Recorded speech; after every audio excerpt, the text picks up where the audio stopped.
everyone. Welcome to This Day. Today is Saturday and it is July 11th. Today on our show, we have Connie Petrie Norris, our state assemblywoman, and she's going to talk to us a little bit about a variety of the things that we're going through right now and some of the governor's ideas going forward. Now, just to give you a little bit of recap on all of the resources that we have available to you, we have the cdc.gov, and that is where you can stay safe with COVID-19. Then we also have the ochealthinfo.com, and this is where you can get all of your numbers per city and also by zip code and a variety of other different demographics. We also have covid19.ca.gov, and that is where you can follow along with the governor's reopening plans. Of course, you could always go to our website, which is Laguna Woods Village Alerts.com, and you can email us if you have any additional questions to info@lagunawoodsvillage.com. All right, let's take a look at our weather. It is very, very warm. So today we are looking at 90. Wow, that's hot. And an overnight of 69, so obviously hot. Tomorrow even hotter, 91, 69 again for your overnight. And then it's still hot on Monday. 89, 68. So try to stay cool out there. Let's take a look at our local travel slide. Now, if you are going to the beaches, the temperature of the ocean is 67, and we're looking at 82.71, so you can certainly get some reprieve there. Mammoth, still very warm up there, 89 with a 53 overnight. Big Bear, the Lake Big Bear temperature is 61. And your temperatures are looking really good there, and that's 83, 52. Palm Springs, ouch, 118 and 90. So very hot there. So if you're traveling there, be safe. Sunrise and sunset. The sunrise this morning was at 5:50, and our sunset will be 8:03. And look at that. Patricia was sailing on Lake Mission Viejo, so that's pretty cool. Thank you, Patricia. And if you have a photo you'd like to share with everyone, please email it to us at lagunawoodsvillagetv@gmail.com. When we return, we will have Assemblywoman Connie Petrie Norris, so stay tuned.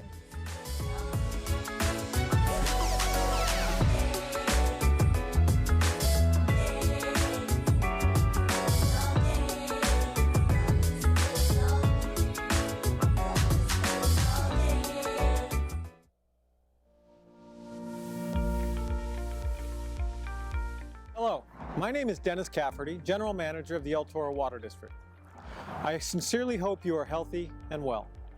I want to assure you the district staff remains hard at work to ensure the reliability of the water and wastewater systems that serve our community.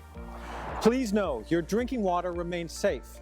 The COVID-19 virus is not present in the drinking water delivered to your home. The district continues to frequently and routinely test the drinking water system to verify it meets all health standards and requirements. It's also important to note during this period when flushable wipes and other cleaning wipes are being used more frequently at home, please do not flush them down the toilet. These items can cause blockages and sewer spills. Toilet paper is the only material that should be flushed down the toilet. The district's customer service representatives are available by phone or email to answer any questions you may have or address any concerns you may have about payment during this crisis. Thank you for your attention. Stay healthy, stay safe, stay strong.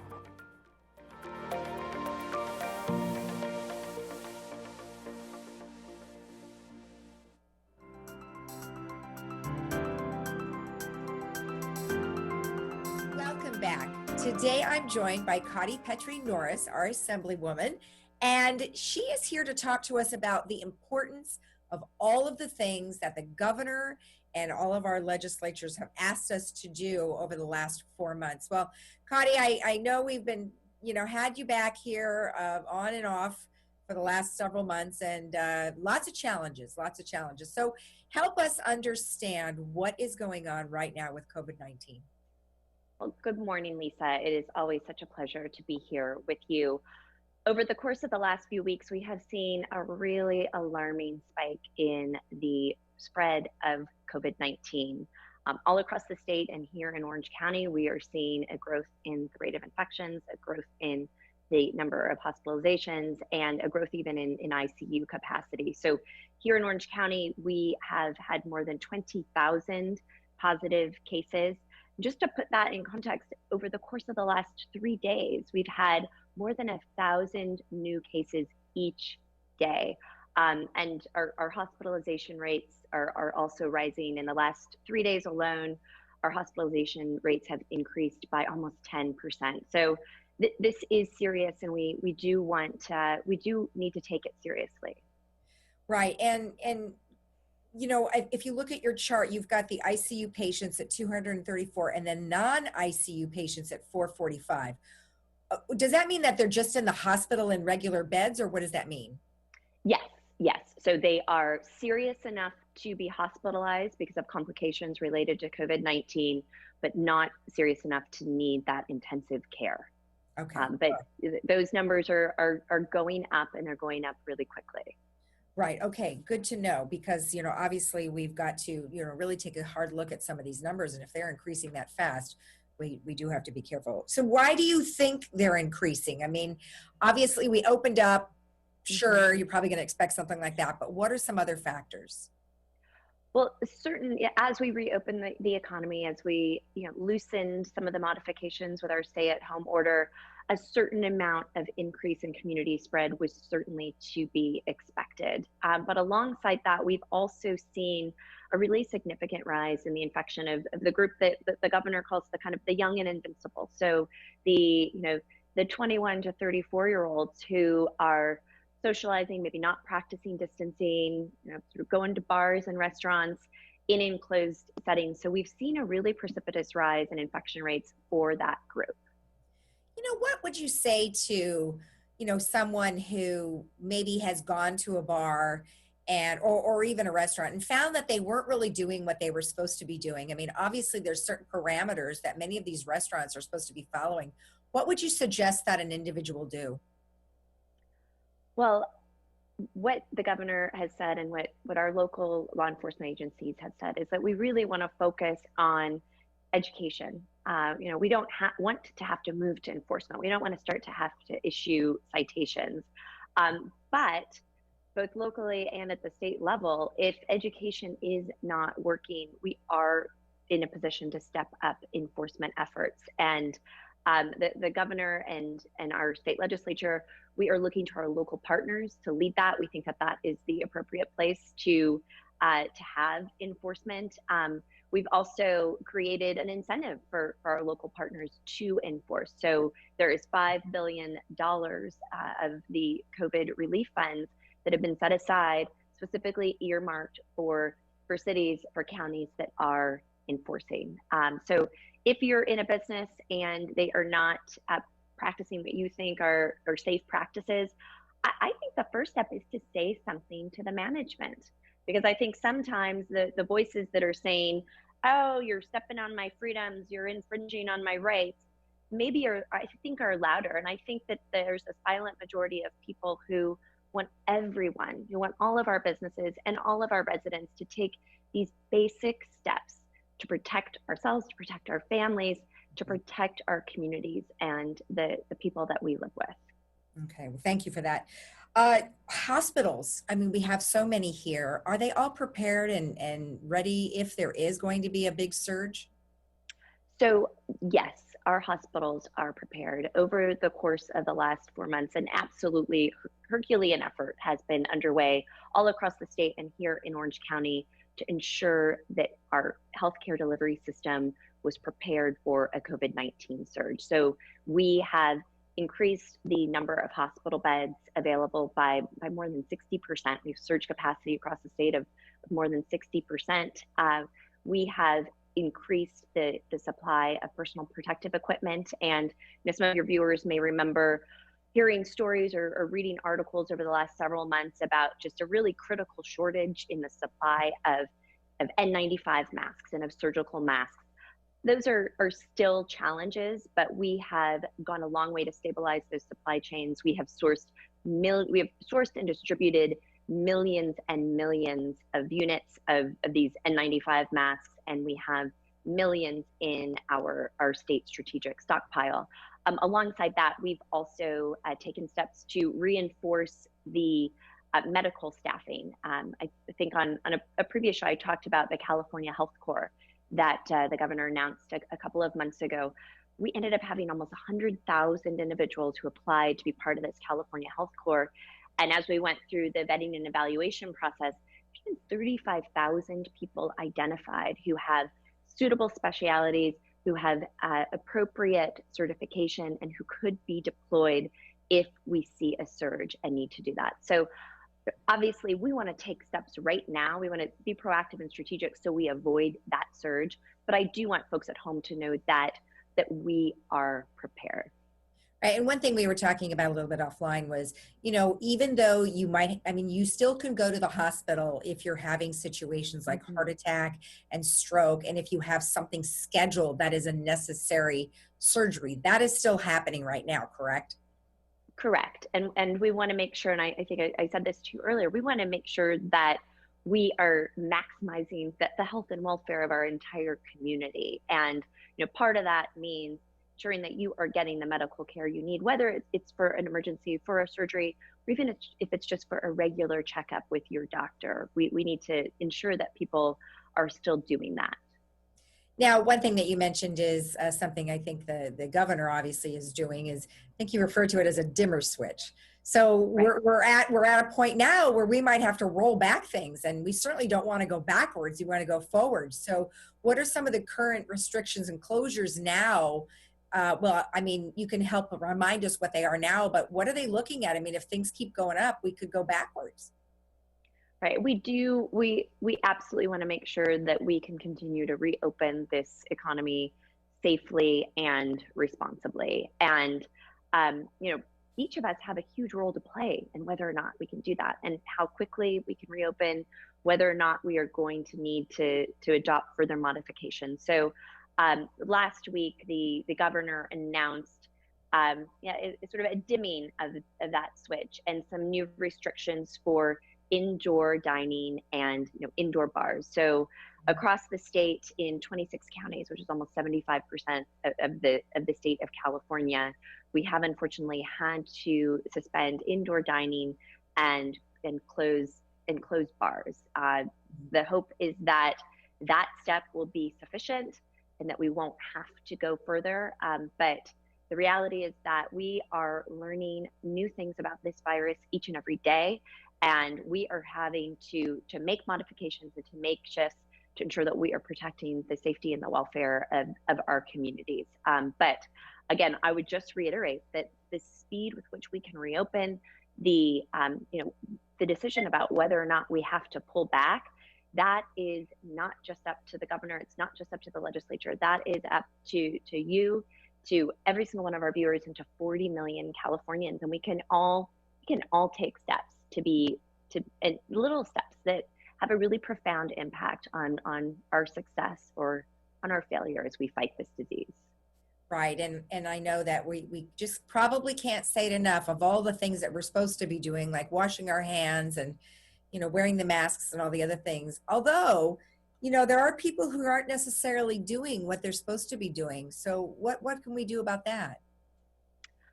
Well, I think one thing that it's absolutely devastating has been the politicization of mask wearing. And this, to me, it is a common sense step that we can all take to protect our neighbors, to protect our friends, to protect our families. And you know, the way that I've been talking about it lately is when I go to the bathroom, like, I wash my hands. Not because I'm afraid somebody is going to like burst out and give me a ticket or arrest me. It's because I've been taught that stops the spread of germs. It is the right thing to do. And similarly, wearing a mask, I don't wear a mask when I go to the grocery because I think somebody's going to arrest me or give me a ticket. It stops the spread of germs. It is the right thing to do. And so I'm going to do it to protect you. I'm going to do it to protect the essential workers that are showing up each and every day on the front lines to take care of us as we fight this disease. And I think, to me, it's not whether a mask is certainly not foolproof, because that's another objection sometimes people have. Oh, it's not 100% effective. The way that a scientist explained all of this to me in the very early days was that it's kind of like pieces of Swiss cheese. So Yeah, there might be holes in some of the pieces of Swiss cheese, but guess what? If you layer enough pieces of Swiss cheese on top of each other, you're going to have a pretty effective barrier. And I think that, if each and every one of us can take these really simple steps, we can slow the spread of this disease. We can have a profound impact on our ability to fight it. And to me, it just comes down to, like so many things, like if we just source from a place of common sense and common decency, it goes a really long way. Common decency. Yep. That's a big one, because you're right. I mean, there's a lot of people who, are outraged by the fact that, oh, you shouldn't have to tell me what to do. And it's really bizarre, because you'd think they would be worried about getting it too. Right. So that's, yeah, it's pretty crazy stuff, some of it out there. But Yeah. again, And I just always, hope I hope we can turn the page on the politicizing of kind of basic public health guidelines. Just, move on, because the reality is, this is a really tough fight. This is a really long road. We need everybody, on the same team and rowing in the same direction if we're going to defeat this disease. right. Exactly. All right, let's talk about some testing. So Yes. first, let's talk about the regular testing, which is for COVID-19. When do you want to go get tested? Well, so there are two different types of tests that people are talking about. So the first kind of testing is what's called diagnostic or PCR testing. And that tells you, do I have COVID-19 right now? And the CDC guidelines say that we don't want everyone trying to get tested every week. Like we don't have the capacity that will overwhelm the system, and it's not necessary. So the guidelines are that if you have symptoms of COVID-19, and the symptoms, the primary symptoms are fever, dry cough, fatigue. There's also some people experience a diminishing taste, sense of taste or sense of smell. If you've got symptoms, you should get tested. And the best approach to getting tested is to contact your doctor, contact your physician, and they will set you up with an appointment in your area. For people that don't have health insurance or do not have a physician, if you have symptoms, you can still get tested through the Orange County testing network. And that is available for free for folks that do not have insurance. And so if you need to find out information about that, you can go to the Orange County testing network. In addition to people that have symptoms, for folks that are in high risk groups or are critical healthcare workers, critical first responders, high risk groups, so over the age of 65 or other health complications, if you have been exposed, if you've had close contact with someone who has tested positive, then we do recommend that you get tested as well, and that you reach out, same process, reach out to your doctor and work with them to get an appointment and to get that diagnostic test, which will tell you, do I have COVID-19 right now? You know what? Sometimes when you're watching on the news, they have all these long lines of drive-up testing. Is that anywhere around here? Do we see that?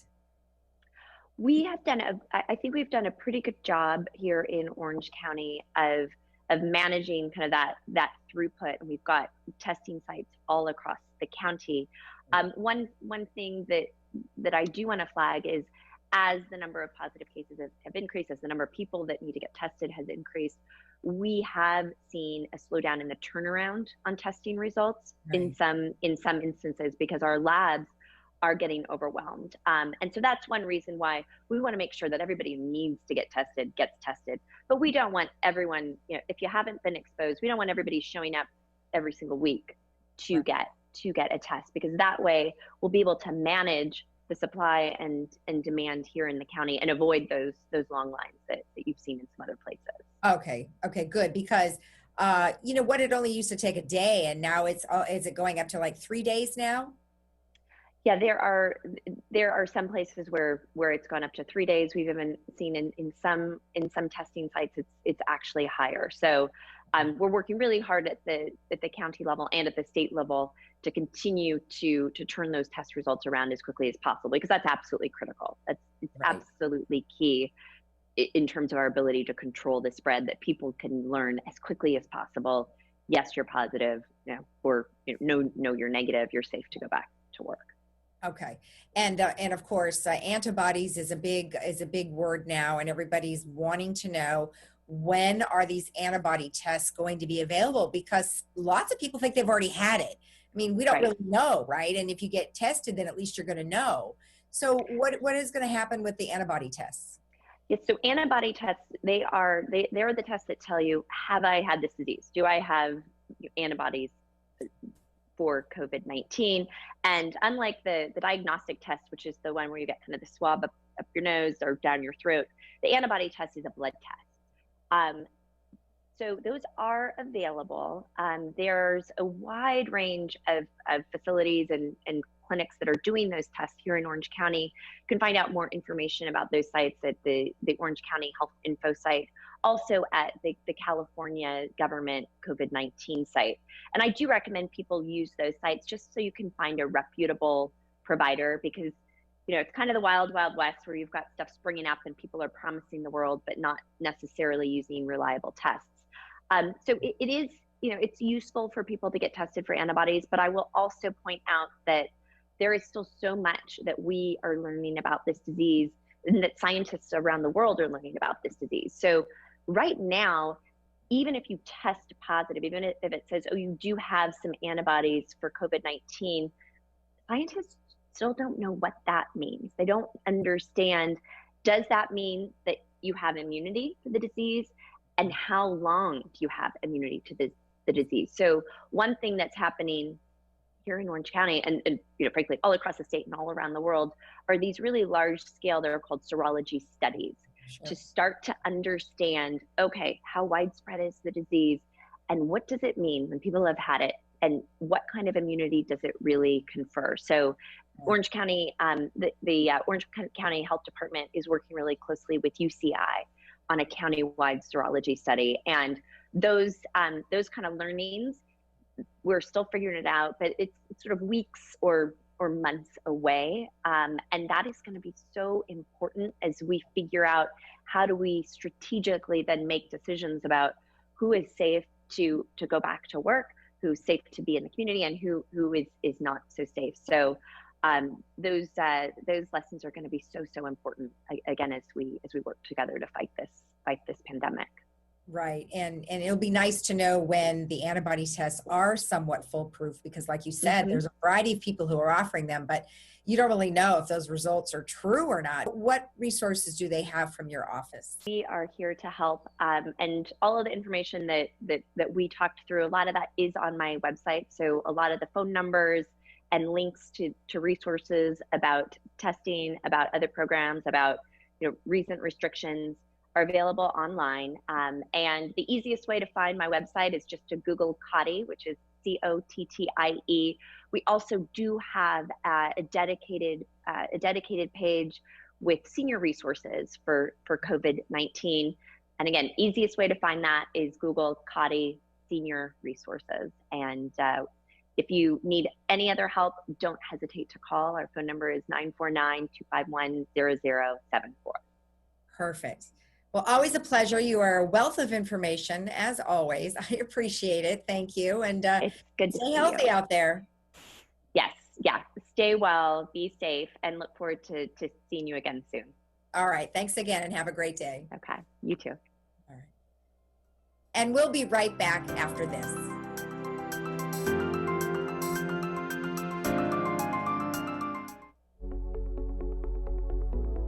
Do you know how secure your money and personal information will be on your next real estate transaction?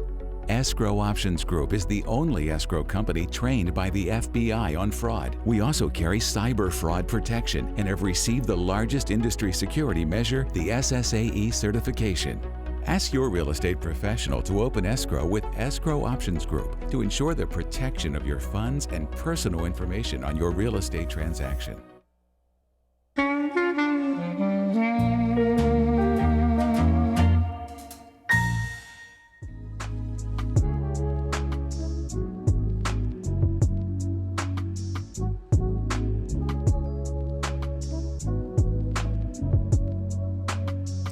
We have a movie coming up today, and it is Genghis Khan. So an oldie but a goodie. It stars Telly Savalas, Omar Sharif and Stephen Boyd, and that will air today at 3 o'clock with subtitles and then 6 o'clock without subtitles. And that is sponsored by Kaiser Permanente. So enjoy that for your movie this afternoon. And let me just tell you, we've got also a concert that is today, and that is going to be live stream on Facebook or YouTube. So that's nice, it gives you an option.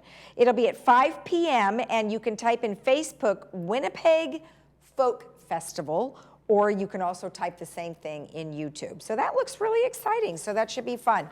I wanted to also remind you that during the week we do have some call-ins on Zooms, and you can go to do a brain workout on Tuesdays, and that's from 10 to 11 a.m. And to participate, you need to send an email, allison@cognitivecaresolutions.com, or you can call 714-356-7383. And then we have a breath one, which is every Friday, and that's at 11:30 in the morning, and that'll go through lots of breath exercises. And that's Elizabeth at atxworx.com. So you can go ahead and check those out for the week. Let's take one last look at our weather. As I mentioned, hot, hot, and hotter. Well, hot, hotter, and then still hot. So it's going to be a toasty 3 days. Today, 90, 69. Tomorrow, 91, 69.